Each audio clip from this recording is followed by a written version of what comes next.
Mangwanani sisimeli, muri right here. Ndimbori nenhamba manga mune nhamba dzangu dzeVodacom, makandisevha paVodacom. Ndakapedza kutaura nemi I think 2021 ndichiti ndakaitiswawo mwana nemuSouth African simeli, mukandibatsira kumashuro, mukandibatsira zvakanaka. Handiri hangu kuuya paulife but makandibatsira zvakanaka. Ndakazoita hangu mwana wangu muna 2022, ndikazvara mwana wangu mukomana. Simeli ndirongo neprogramu yenyu iyi. Programu yenyu inondibatsira zvakanyanya ende ndakabatsirika. Handina hangu kuuya palive ndichitaura nyaya yangu but ndakabatsirikana zvakanaka nanhasi ndichiti kungobatsirika.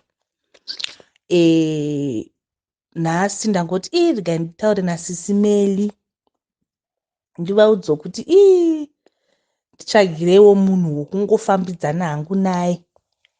And I think ndoda kubvira pa38 kusvika kuma45 ikoko ari single, asina mhuri yake yekuti ndinozonge ndakuti ndikafona pakati peusiku ndoona foni yakadzimwa munhu asingadaire.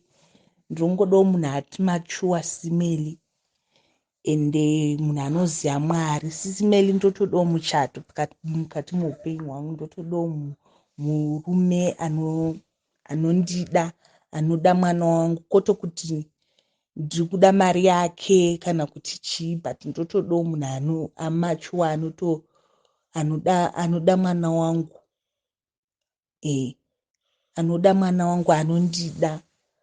Mwana wangu ndinochengeta ndega simeli. Ndinoshandawo kabasa kangu kokamadhumbe but umadhumbe hwangu hausi madhumbe uri serious, bo ndogara nehama yangu inotondichengetera mwana wangu ichindipawo mari, but mwana wangu ndochengeta mwana wangu ndega simeli.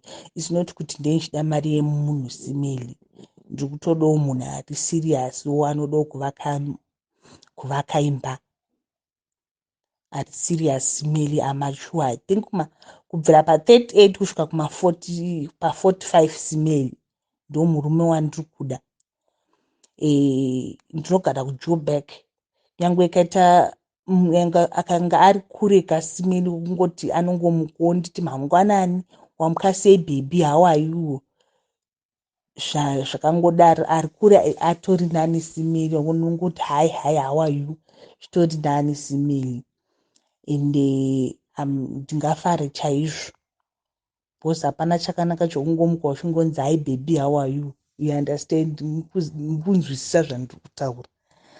Ndingafare chaizvo simeli mukandibatsira kuwana munhu akadaro. Ndotodawo kuchata simeli, ndotodawo muchato. Handisi kuda hangu zvokubuda palife. Ndichabuda palife kana zvangu zvaita sisimeli ndichitaura nyaya yangu, but not now. Ezvinozvi ndoda kuti mungondibatsira mabatsira makandiita kumashure uku ndaitiswa mwana. Makandibatsira sisimeli, handidi kunyepera. Ine zvinhu zvangu zviri kuendeka. Handina hangu kuuya ndichiti ndokumbirawo mapamba, ndokumbira chii, but advice yenyu sisimeli nekuona kwandinoita malive zvakandibatsira zvakanyanya sisimeli. Ndakanyaradzwa. Ndine nhumbu simeli ndaigara ndichikochema simeli, but Mwari akandiropafadza baba, akandiropafadza nechipo chemwana simeli. I'm happy. Ndine mwana wangu mukomana, chakakura simeli, chitongofara. So mwana wangu mwana anongofara simeli. Makaita henyu simeli. Saka chindibatsiraiwo kuti munditsvagirewo murume anondida. Ndatenda hangu simeli. Handisi kuda hangu kubuda kulife simeli. Handisi kuda hangu kubuda kulife. I know muchaona hangu audio yangu. Monditsvagirawo murume anondida. Maita henyu.